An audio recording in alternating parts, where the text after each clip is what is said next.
Ibihe byiza kuri mwe mwese mwahisemo kubana n'Ibicu TV ka twizere ko meze neza cyane aho muri hose mukomeza gukurikira gahunda z'Ibicu TV. Umugabo witwa Dennis Mumu ukomoka mu gihugu cya Kenya akurikiranyweho kugerageza gufunga burundu igitsina cy'umugore we akoresheje supaguru nyuma yaho rero ngo yamushinja yuko yamubangikiranyaga n'abandi bagabo bageze kuri bane.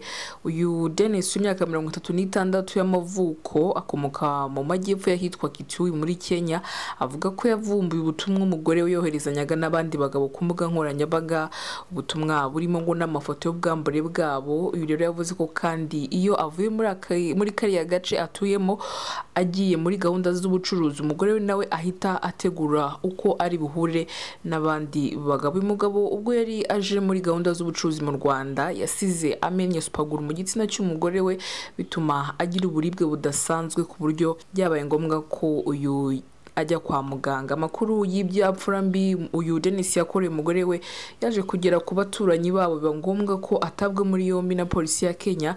Uyu mugabo rero yemeye amakosa avuga ko ibyo yakoze yabikoze agambiriye kurokora isezerano rye. Bwana Dennis yavuze ko afite igihamya cy'uko hari abagabo bane umugore we yamubangikiranyaga nabo bijyanye n'ubutumwa yajyaga yoherezanyaga nabo ku mbuga nkoranyambaga.